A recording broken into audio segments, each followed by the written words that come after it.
without accountability, it's a hit or miss whether the commitment will actually lead to the results that you're looking for. So I think as you get older, you're like, oh, okay, like maybe I didn't deliver on something. It doesn't make me less than. It doesn't make me less worthy. It doesn't make me less of a person. Right. That might not have been your fault, but how are you going to move on from that? And that's only your responsibility. And to take that responsibility, the only way you can do that is having that self-reflection and that personal accountability. Over 70% of the population never move beyond brain development of I must fit in. I exist to fit in.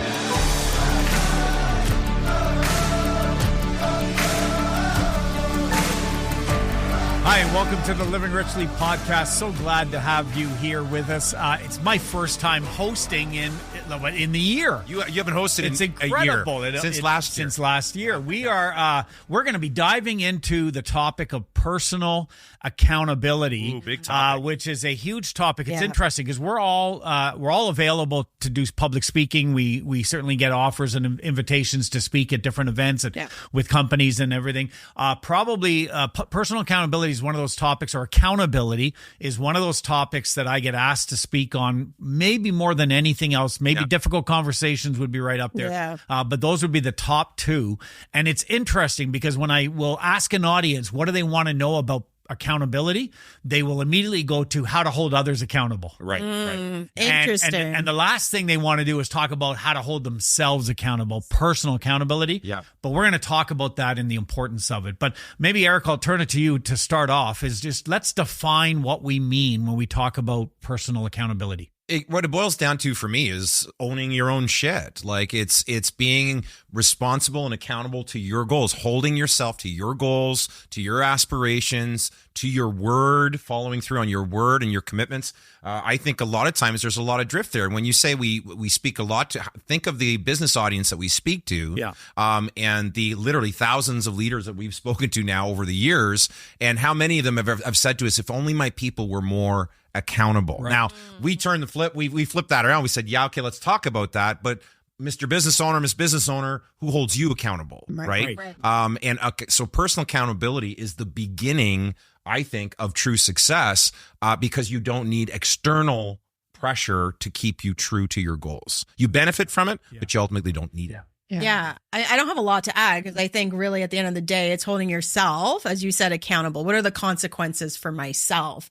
If I'm in a situation, I don't know, disagreement, how am I holding myself accountable for how I showed up, right? It's that personal piece. It's the expectation on myself that's aligned with my values. What is that? Yeah. A lot of times people confuse responsibility and accountability. Yeah. How do we differentiate those two? Yeah. Yeah. I see it as like responsibility. It's like you can be assigned a responsibility, which can also be assigned to multiple people. The personal accountability, that accountability part is for one solo person, myself. I'm accountable to get that done. Yeah. Right. That's kind of how I differentiate it in my head. Yeah. They're often used as synonyms almost. But to expand on that, it's like, if I have a role within a business, let's say, that role comes with certain responsibilities, things that I am responsible for. Yeah. So, and of course, personal responsibilities, I'm responsible for what I'm responsible for. Being held accountable is being held to account for those responsibilities. Yes, agreed. Yes. Right. So if I am not following through, if I am not fulfilling my role, if I'm dropping the ball, I'm going to be held to account for that. So accountability in the workplace, we need it. We need it to make sure that people are following protocols, make sure they're following through on their outcomes. What we're talking about here is taking ownership of that for yourself. Yes. Right. So that you're again, I can be responsible for certain things, but personal accountability is holding myself to account so that I don't need external motivation, extrinsic motivation versus I'm internally motivated to do it, and I'm holding myself to it. 100%. It's a choice. And it's really where growth happens and integrity lives. Right. I love that. Integrity lives. Yeah. Integrity lives. Yeah. Mic drop. As I've always said, accountability is where integrity lives. No, you can't do that. The first time you use it, you have to give her credit. Right. So as Wendy always says, the second time you use it, as someone wise once said, then it's as I always say. Thank you, Eric. You're welcome. Much more gracious than your husband. Just saying. Wow. Yeah. Okay. Just saying. You guys are going to need a conversation afterwards. Just she's going to hold you accountable. I'm going to be held accountable. There's going to be consequences to that. You should have held yourself accountable. I love this quote, Peter Drucker, and often when I'm speaking on this topic, I'll share this quote. Accountability is the glue that ties commitment to results. What comes to mind when you hear that statement? Well, I think being accountable, it's just like it shifts your mindset in a way from being a passive participant in what's happening. Yeah. So it forces you, that glue, right? That glue holds you personally accountable for your actions, for whatever it is in that scenario. And to me, it's really that. Like, it's that short and sweet for me. Yeah. No, I agree with what you're saying, because I really think that you can't control your circumstances always. You can't control your environment, but you can absolutely control you. And I have this conversation often with my oldest daughter, who's navigating through life, as teenagers do, and always trying to tie that back to self-reflection and personal accountability. It's so easy for us to blame, but it's because of this, or it's because of that, or don't worry. Like, we can't control any of that, but you can control how you show up, how you respond. Right. Yeah. Well, and I see it, and there's so often we'll have somebody, even in team meetings, we know somebody who's very good at doing this, where they make all these commitments. Yeah, I'll take care of that. You'll have it by 2:00 today, right? All of this stuff. And then they're distracted by other things, and the results don't show up. Yeah. And that's what I love so much about this, the idea behind what Drucker is saying in this quote is without accountability, it's a hit or miss whether the commitment will actually lead to the results that you're looking for. Listen, just take the average business meeting in North America, where at the when after all is said and done, far more is ever said than done, right? How many meetings have you ever left and then come back to the next meeting after that and forgot, didn't follow through? One of the best things you can do is make the first part of your agenda revisiting action steps from the last meeting. One, you should be recording them at the end of the meeting, who's doing what by when. And one of the first things you do at the beginning of the next meeting is, all right, guys, let's check in. That sense of team accountability, I can guarantee you may show up to that meeting once or twice and not have followed through. You're going to get your shit in gear, because you don't want to keep showing up to that meeting, always being the person saying, 100%. I didn't follow through, it's still behind, and other people are depending on you. Yeah. So team accountability is huge. You talked about it in the last episode about writing things down, sharing it with someone, and even getting an accountability partner. Sure. This is the idea of making myself accountable to someone, where I empower them to hold me to my word, hold me to my promises, right? Now, I remember in the church world many years ago, there was an accountability movement that really began to come up, and it was about holding each other to account.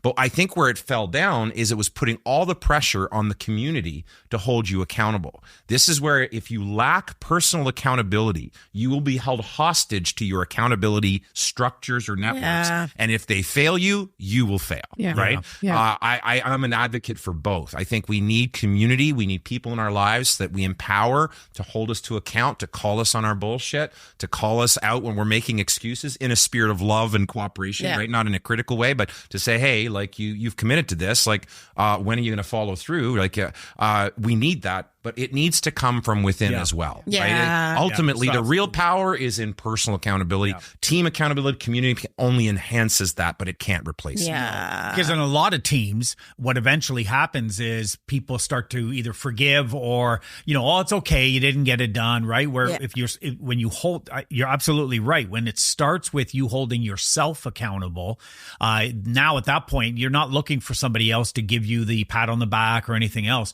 You're doing it because you recognize you have made a commitment to do that. Yeah. And it's amazing how quickly people fall short of doing that. Listen, you know me well enough to know I'm a big component of grace. I'm a big component of radical self-acceptance, and for far too long was far too hard on myself. I think I have found a much more balanced approach to that now. But I think our culture, we let ourselves off the hook far too easily. Totally. We let our team members off the hook far too easily. And it's often not because we don't want the result. And it's often, it's like a grace imposter. It's actually not grace. We're just not willing to have the hard conversations necessary, right, to keep things on point. Yeah, and it's a difficult conversation, and holding someone accountable and shaming someone, two very different things. 100%. Holding someone accountable is just, you promised or you said you would do something and you haven't. There's no like, you're a bad human because you did that. It's just, I'm holding you accountable and you haven't delivered. Right. Different. Because in the workplace, that's built in, or ought to be, although a lot of our work is helping businesses actually hold their people to account and hold leadership to account, because that's a two-way street. Because there's a lot, again, there's a culture almost of letting each other off the hook, and everybody's upset with each other and blaming each other. And when you play the blame game, you give up the power to change, right? Like you just really mess things up. The difference is in your personal life, I can't hold someone accountable unless they invite me to do so. Right. For me to assume I could hold someone accountable, and I've had people like that in my life who felt like they needed to speak into my life when they've not been invited to, and that's in many ways a violation. It's just not. It's not okay, absolutely. Right? Unless they're calling me out on something that I've done really wrong, then of course that's being confronted with something that needs to be addressed. But holding someone to account, you can only do that personally if you've been invited to do so. So let's talk again about, to your point, we're going to all through this conversation today jump from how we live in a community of holding one another accountable to personal accountability, self-accountability. It's two sides of the same coin. They are exactly. So it's impossible to not kind of flip that over from time to time. But let's talk about how accountability has shaped our lives. What's one of the ways that it's shaped your life? Well, yeah. Do you want to go? I'm looking at you right at you. I just looked right at you. Well, I think it's interesting because when I was reading this question, I was like, oh, that's so interesting. But when I was younger, it was very. You're so young now. I know. How when I was like younger, young. Oh my God. But it was really hard to be accountable. It was the blame game, right? Like part of being able to hold yourself personally accountable is growth. You have to do the work right? It was way easier back then to blame. What I find now as it's evolved is blaming people is exhausting. Yeah. It's more exhausting for me now than to actually take personal accountability. I find taking personal accountability and ownership is freeing. I find it the opposite than I did when I was young. But that's also tied into doing the work and doing personal growth and knowing who you are and understanding that by taking accountability, it's not like, okay, maybe I did something wrong. Maybe that's what the accountability, it doesn't make me a horrible person. Yeah. And often those are intertwined. And when you're young, you think you did something wrong, right? Yep. There's that shame thing that I just talked about.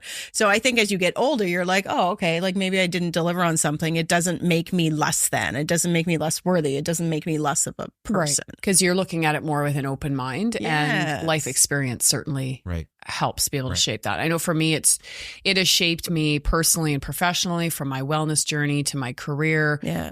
And really taking, I'll use the radical self-acceptance, very much overweight, unhealthy, over a decade ago. Well, I'm the one that made those choices. I'm the one that has to change.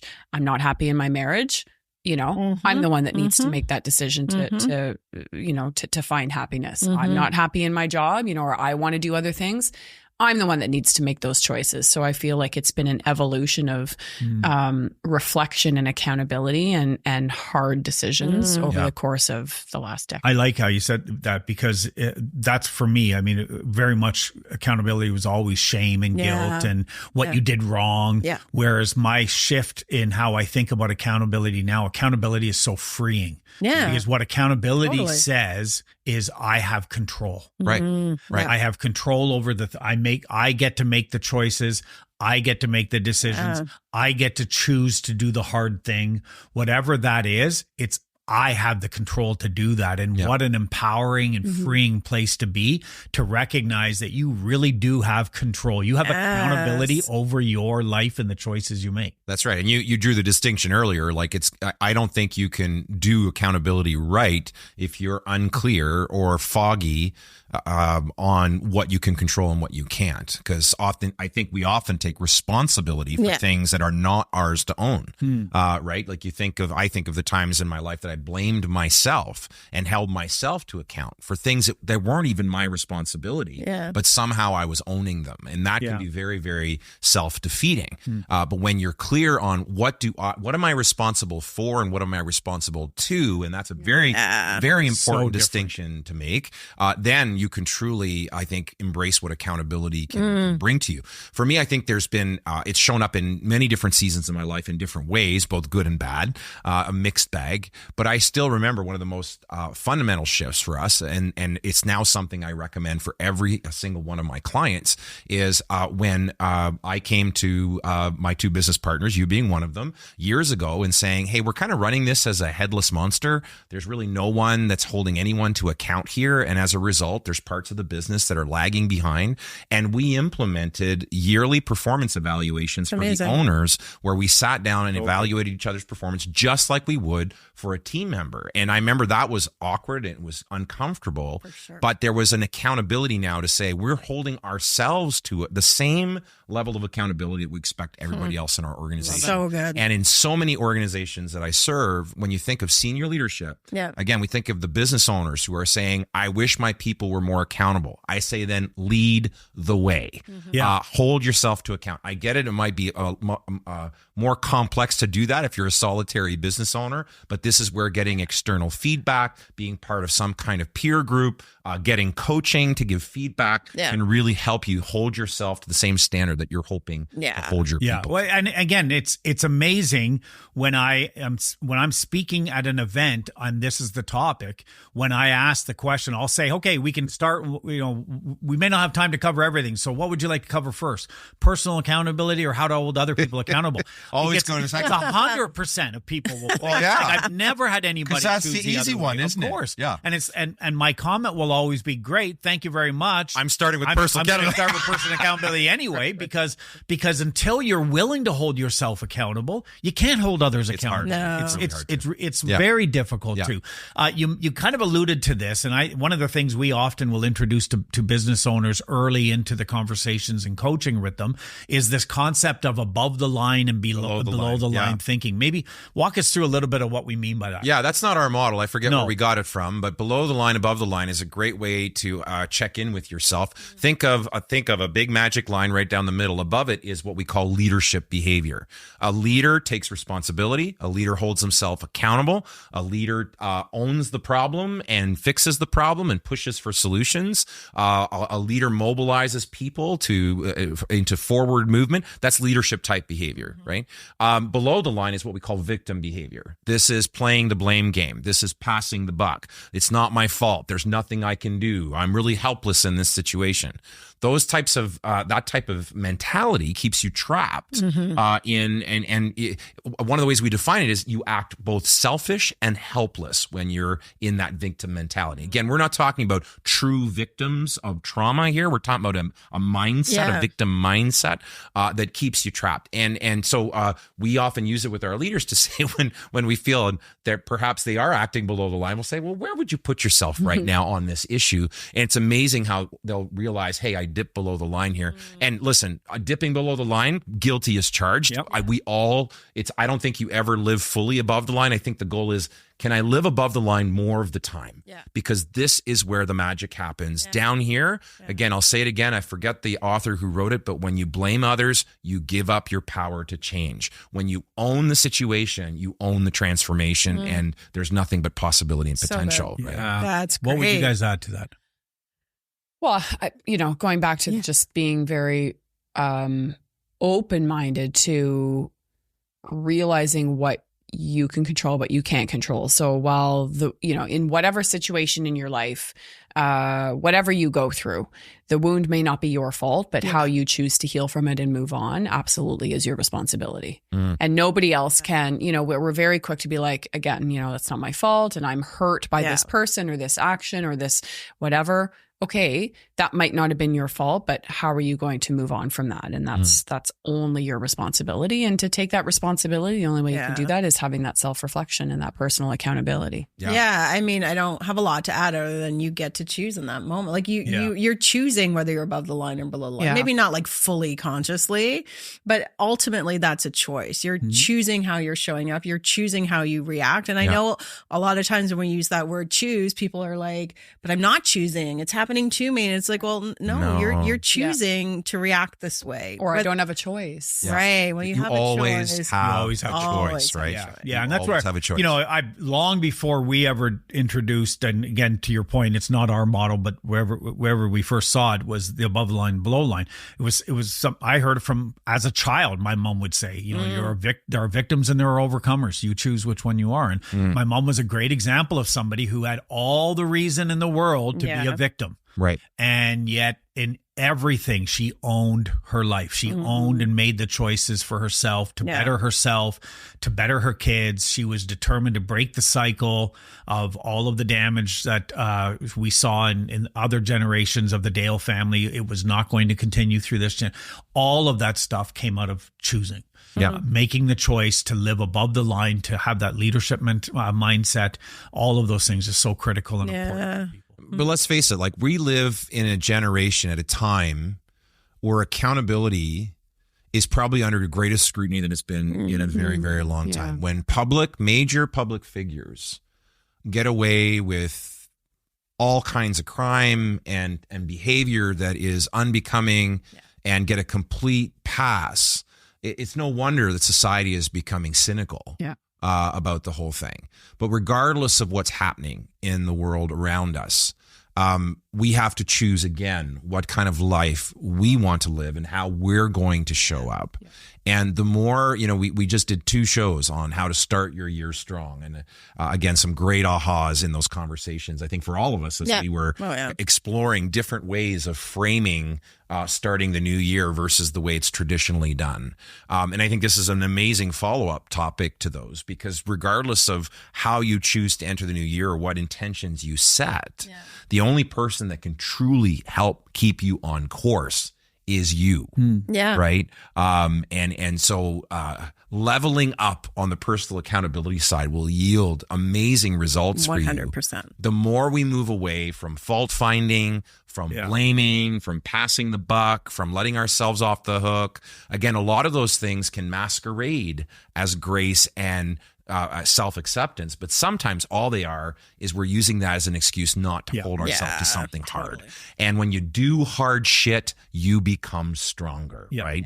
So I think we need to do more hard shit. Absolutely. So you talk about, you mentioned it a minute ago, that we all sometimes dip below that line, right? Like we're not always, ideally you're always way above I it. dip regularly. Right? Yeah, but we do dip. I go for a dip. You go for a dip. We go for a dip into victim, and then we get back into, what are some signs for you? What are some things that you notice that will be like they're I like thought we were talking about what are the signs when you're doing the it. check engine light? That's not the question? No.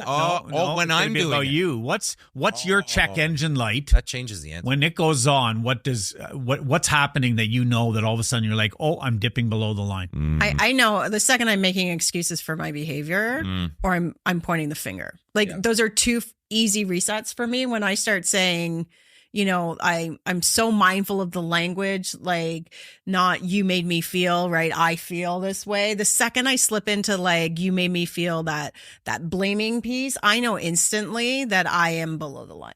I know that I'm showing up. I'm not holding myself accountable. I'm very quickly moving into a space of I'm reacting this way because of something you did or something happened. It's not my fault. Well, all the language that goes off, I know instantly for me. And that's when I'm like, oh, okay, what's going on? Mine is what is that? Mine is so similar. Like when I notice myself becoming overly critical and closed off. And by that, I mean, I start to evaluate the situation based on what I think the other person ought to be doing, making up the versus what I'm stories. doing. Yeah. And I think I do that when I was reflecting on this question because it justifies my position. And I think when we become critical of others in that fashion, it's a form of victim mentality. Yes. Because what we're doing is we're not holding ourselves to a standard. We've shifted the focus to somebody else. And that's really a shell game is what that is. We are moving away from saying, hey, whatever this person is doing, that's under their control. But I'm choosing to focus on what they're doing versus how I'm showing up. Right. So in many ways, it's a bit of an escape, right? The other one is when I lose curiosity and start to having a more closed mindset around an issue, I know I'm dipping below the line. I'm probably passing the buck. I'm probably Interesting. Yeah. So critical, like not good critical thinking. Criticism of others and closed-mindedness are probably my two biggest. Interesting. Yeah. For me, it's some of my personal behavior. So I sulk. I do. I become. Well, you're owning it. That's great accountability. I become sullen and I become cynical. And I start to choose to do anything else but what I'm supposed to be doing in terms of being accountable. So I'll make excuses on things that I'll go, sort my Tupperware contain my right instead of I need to take accountability to fix whatever, right? And I'll make all these excuses, which procrastination we call that ties the Tupperware maneuver, right? Yeah, that's going to be down below. What are some tactics to avoid personal we accountability? talked about it in the last show. We talked about decluttering and how great that can be. Decluttering your physical space, decluttering your emotions, like getting rid of the noise. Yeah. But sometimes, like our behavior that in one way could be so healthy is an escape. We're running from something as opposed to running to something. And we laugh, right? Because he'll be like, "How are you?" And I'll be like, "I'm fine." And then he'll be like, "What are you? That's never good. What are you doing? Everything but what I'm supposed to be doing." Advice to every man listening to this show: when your significant other says she's fine, she's not. Yeah, and you're an idiot if you think she is. Oh, good, you're fine. Oh, you're fine. Good. Carry on. I'm just gonna Getting to the end right there. You're sleeping on the couch that night. But it's interesting. We all kind of really answered that similar. It's the language. And language is such an indicator of where we are on that line. It's such an indicator of how we're doing when it comes to accountability. The language we use, the way we talk to ourselves, the way we talk to others, what we think, all of those are going to be components. As soon as you start looking into where you're focused on the external rather than the internal, chances are you're stepping below the line. Let me just jump back quickly to the responsible for, responsible to, because I think that's such good language. It is such powerful language. I am responsible, and each of us around this table is responsible for our own actions, decisions, emotions, reactions, choices, right? We are nobody can do those things for us. We are responsible for that. But I am not responsible, nor are you, for anyone else's choices, actions, emotions, choices, right? Yeah. And that's where we get into trouble. If I think I'm responsible for, and I think that's where when I get critical, when I get closed-minded, is I'm starting to take responsibility for something that's not mine to own. Yeah. So rather than holding myself to greater account and allowing whatever situation that's frustrating me to be fuel for growth and transformation, say, I wonder if I do that. I wonder if that's something I need to work on, and how do I want to respond to that? I shift the focus, and by shifting the focus, again, I lose the opportunity to evolve. Now, we're not always in 100% growth mode, but I think the more we lean into being conscious of the language, and I loved how you were just very honest there, because who doesn't sulk? Who doesn't get sullen, right? Who doesn't Tupperware it out? Who doesn't? So I don't, listen, my Tupperware drawer, fuck my Tupperware drawer. I will never touch that. I don't care how that looks, but what do? My Tupperware maneuver is I dive into work, right? So we all have places that we will escape to avoid facing the facts.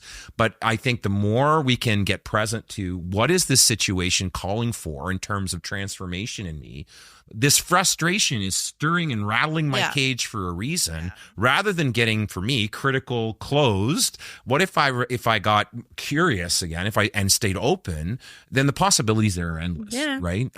And I think there's many layers there, but that responsibility piece, again, I know these are two different words, concepts, no, they are. but they really are two, they're pretty joined at the hip. Two sides of the same coin. Something else you said a few minutes ago that I want to lean into a bit is the inviting others into, right? The importance of where that distinction between people just coming in versus part of personal accountability, I think, is feedback and the invitation for feedback.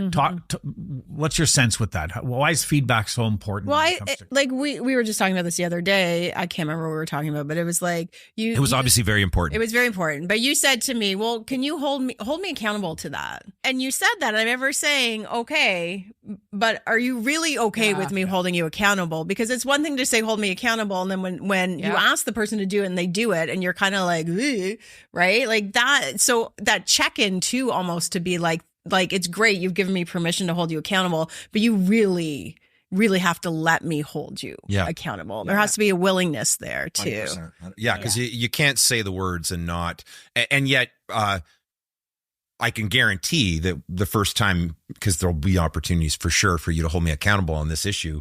The first time you will, I won't like it. No, I don't have to like it. No, you won't. In the moment, I don't have to like it, right? Because again, you're allowing somebody else to be that conscience, that extra conscience in your life. And even my own conscience, I don't like at times, right? So part of, I think, for those that are on the holding accountable side, if you get asked to hold someone accountable, again, I think that needs to be approached with grace. I think there needs to, some people love that power over others. And I think you don't want to invite that kind of person to hold you accountable because it's more about control for them than growth.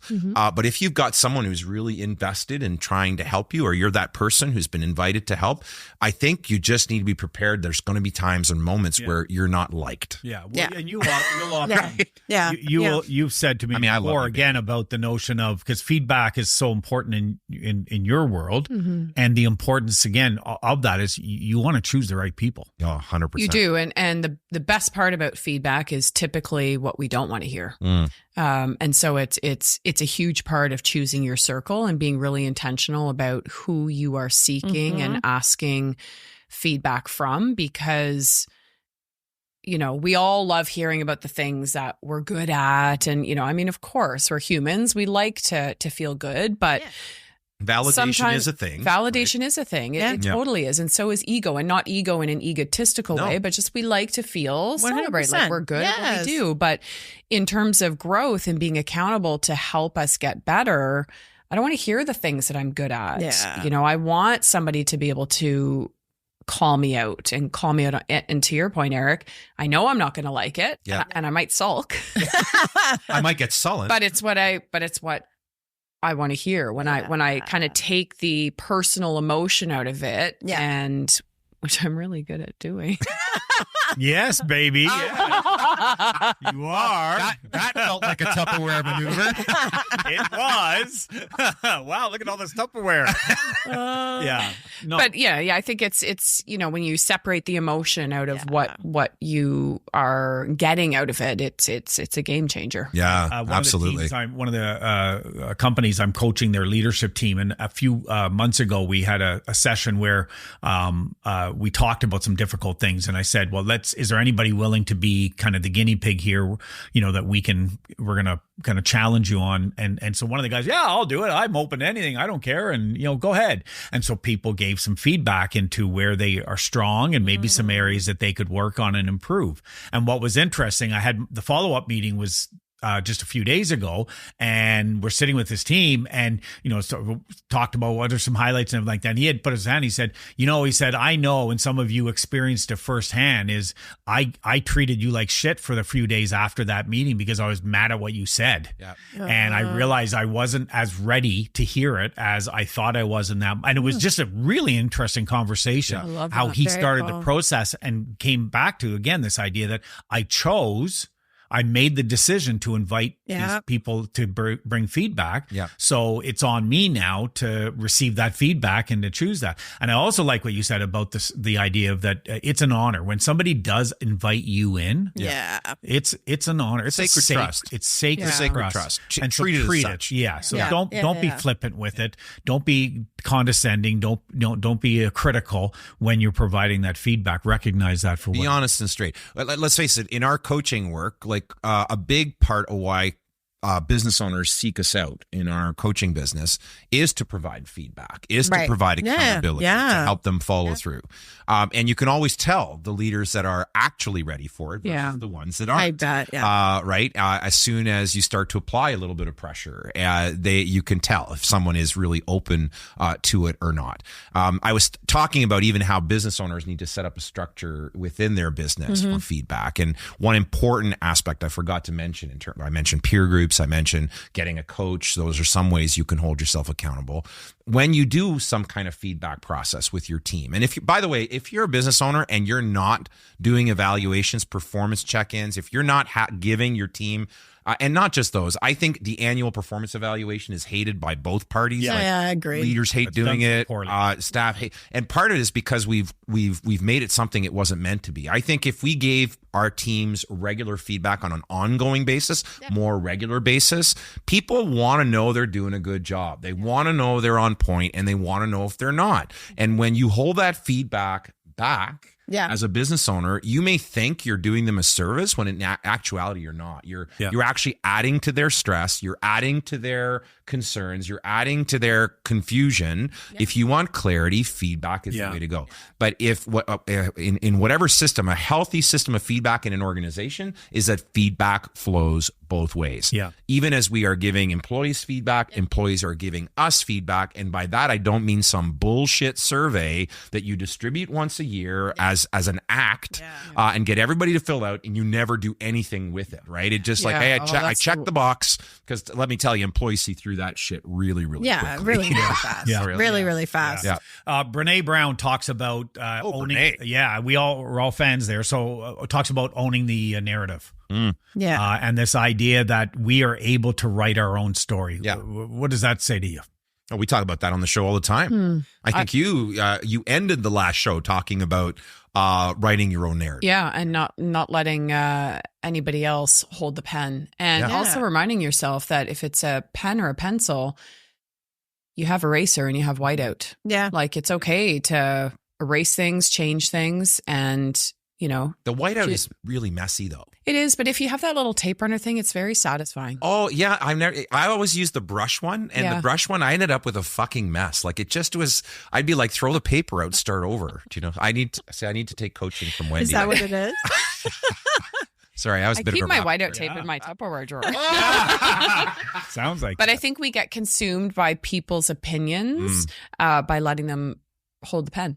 Yeah. And I think, she talks so much about vulnerability and courage. And when you're able to let go of shame and your fear and truly sink into it, and really, I just said sink into it, which I use far too often. We've now realized, but you're painting your own story and you're painting your own path. And it's what's true to you. And that's I think you holding yourself accountable to what you really want. Your true story. Maybe we need to change the word accountability to authoring. Right? Well, personal author. Yeah. Like, I am authoring my life, because when an author is creating a work of art, when they're writing that novel, when they're writing that book, yes, they may be they're often seeking external sources of both inspiration and information to feed the creation of that thing. Yeah. But ultimately, whose name goes on the jacket of the book, right? It is not the name. They may, in the introduction, give credit to all these other people, but ultimately, because no one is an island to themselves, no one is a self-made person. Right. I think that's a bullshit myth that needs to be debunked. We are self-made when we take ownership of our lives, but there's so many influences that help shape that. Yeah. But maybe it's personal authoring over personal accountability. I bought the domain. There you go. Yeah, it's okay. Buddy, I trademarked it before the show. Yeah. I think that's absolutely great. So, okay, let's sink into God, I'd say too much. Some practical steps for somebody who is ready. They're like, okay, I'm ready to start to embrace accountability, authoring my life. I'm ready to do this. What would be a first step that someone could take? Stop blaming. Stop making excuses. And I say that without criticism, but man, the longer you blame, the longer you make excuses, the longer you look and are waiting for the right circumstances, the right situation, the right people, you're going to be waiting your whole life. It was Henry David Thoreau who said, most men go to the grave with the song still in them. When 70% of the population, according to Keegan and Leahy's work on the socialized mind, over 70% of the population never move beyond brain development of I must fit in. I exist to fit in. They spend their entire life bending to the shoulds and woulds and have-tos and musts and supposed life blueprints and whatever else. That's a sad reality, right? When we stop blaming and we start taking responsibility for our lives, you don't have it all figured out. But if you feel you're ready, what is the next step you need to take to start moving in a more self-authoring direction? I love that. Yeah. And you get to choose your reactions, and we touched on that, but you get to choose how you show up. You get to choose your reaction to something. And that for a lot of people is really the beginning of that accountability. It's getting curious. Okay. All of a sudden being like, oh, why am I reacting this way? Why am I pointing the finger? Why? Right. And getting down that self-awareness that we talked about. And then truly, truly knowing that in that moment when you come at it with like anger or fear, you're choosing that. So get present to what is happening to you in that moment, I think is so powerful. Yeah. I think there's a balance between, when thinking that you're ready and then actually moving forward. So a lot of us spend time getting ready to get ready. I had that same phrase. To get ready. I was about to, getting ready to get ready. So use your pen and start writing no matter what, because the water will not flow until the faucet is turned on. Yeah. Oh, there's common sense.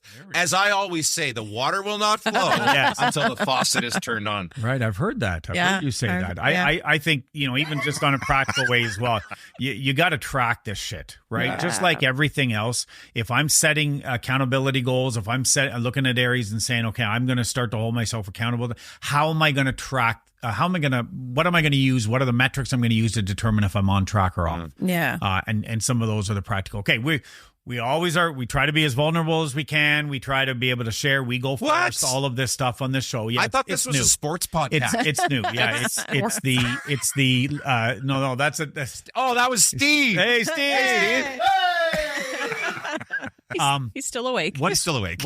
What is one area that you struggle with accountability in? As a mom, I get just it's just like instantly for me. I know where it is. As a mom, it's the one area that it tugs at my heartstrings. It's the hardest for me to I can own my shit at work. I'm good. I didn't deliver that right. I have no problem. It's like knowing that I potentially let my kid down is in my head. I'm just like, oh, I can't own that. I totally forgot that you had practice today and I didn't drive you. That to me is because it's loaded with shame and it's loaded with that I've just let my kid down. That for me is bar none. Yeah. The hardest spot. Yeah. And tying into the mom thing, the overcompensating. Yeah. Piece, right? As a divorced mom. Yeah. And not seeing my kids all the time. Yeah. It's the overcompensating of I need to do more, I need to hold off and until right. So it's almost like letting them kind of dictate everything and feeling like I need to take ownership and realize that I need to be feeling worthy enough to meet myself where I'm at and to not feel the need to overcompensate. Yeah. So I'm still working through that daily. I feel that. Yeah. I would say so as a dad, certainly the area of that has been the most difficult for me is my children, or not my children, but parenting as a whole is where I've felt probably the most vulnerable and have over rotated and owned and felt responsible for all kinds of things that weren't actually mine to own. And that caused all kinds of problems. So much so that in my work with Sherry, Dr. Sherry, this is an area that we continue to revisit on a regular basis. And I'm going to post these in the Living Richly Nation in the next couple of days. But I came up with a series of, I'm a big fan of affirmation work. And especially affirmations that are directed at unseating lies that you've bought into for a very long time.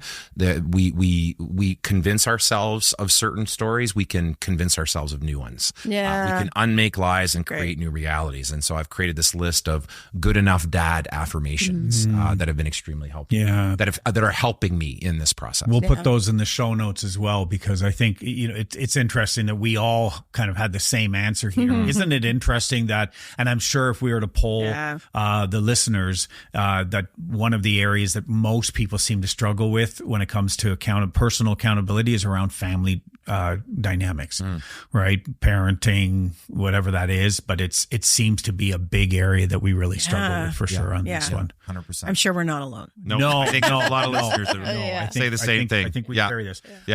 We're almost out of time, but I want to just one when we fail, when there are setbacks, what would you say is an encouragement to somebody who says, man, you know what? I set myself up there. I was owning my shit, all of this, and then I messed up. So I think we need to stop talking in terms of failure. Failure is the failure to learn. That is the only failure. The only true failure is I learned nothing from what happened. Screwing up, dropping the ball, going the wrong direction, making a bad decision, falling short of those are not failures. Those are learning moments. And we use them to beat ourselves up as opposed to use them as stepping stones to say, okay, I didn't show up the way I would like to there. So I'm going to own that. Part of personal accountability is owning your shit. And if you've got to make reparations and if you've got apologies to make, and go make them, fix it. Right. But don't take the rest of the energy then and beat the shit out of yourself with it. Take the energy and channel to say, what did I learn about myself? What did I learn about that relationship? What did I learn about how I'm showing up? Those are incredible lessons that we often leave on the table. So much potential gets left on the table because we are too eager to go to shame, guilt, and beating ourselves up. I was going to say the same thing. It's find the learning opportunity. And a great example recently was something else happened and I was in a heightened state. And my daughter and I just had a miscommunication about where to go pick her up. And she was on the bus and I'm waiting at DQ and I had wet hair and I had rescheduled everything so I could go get her. So I was just annoyed, but I was really annoyed about something else. And so I raised my voice. I was just didn't show up in a way that I was really proud of, right? You talk about playing, well, it's your fault. You should have told me, but language I never use. And then not never is a strong word too. But, and as we're driving home, we're in an argument and then she has to go somewhere else really quickly. So we get back in the car after she's gone home and we're turning left. I have 5 minutes with her in the car, not even. And I said, I'm really sorry. She's like, for what? I said, I shouldn't, for raising my voice. I don't like how I spoke to you. It was not okay. And I remember she just looked at me and she's like, thanks. And then she's like, I'm sorry too. I'm like, okay. And then we just went on. And it was a moment of me owning it because I really I didn't like how I showed up. I didn't it goes against my values on how I showed up. And frankly, miscommunications happen all the time, but that's such a great, and the learning from that is I get to, have those conversations with my daughter. I can apologize and we can move forward. It's a learning opportunity. 100%. Yeah. 100%. I think the only other thing I would add is just recognizing that when you do have setbacks, your wings will still open so that you can fly, but trusting that you're not going to crash and die, but that you'll probably get bruised on the way down, or you'll probably maybe break a bone, and that's okay. You heal and you learn and you move on. And I think it kind of goes back to that all or nothing mentality on, setbacks are going to happen. They're not often road closures, but more like speed bumps. And so, navigating through that is key. All right. All right. Lightning round or perhaps molasses round, depending on the episode and how we do and how quick and go we do this. Right. One habit, one tool, one action that our listeners can take right now to begin to hold themselves accountable. Reflection. I think reflection is everything. To be able to, in that example I just gave, to be able to reflect on it and be like, oh, and you can't necessarily in the heat of the moment, you're not seeing in colors. I like to see it. I'm seeing in black and white. Yeah. And so when you step out and you take time, it might be later that night, the next day, but if you take time to reflect on what happened, I think that's everything, because then you start to look at it differently. I think reflection is so key. Yeah, I would, and at the risk of sounding like a broken record, I think I've recommended this on this will be the third show I recommended on. Set up a weekly meeting with yourself to do just that. Yeah. Right. Put something in your calendar, a meeting with me where you're going to check in with yourself. If you can stack that into a ritual that you already have established, where you sit down, have a cup of coffee and relax, and you can inject a 30-minute meeting with yourself to check in on how you're doing. Am I following through? Am I on track? And if not, what's that next step I need to take to get back on track? Again, reflection doesn't need to feel like a burden. It doesn't need to be this big mystery.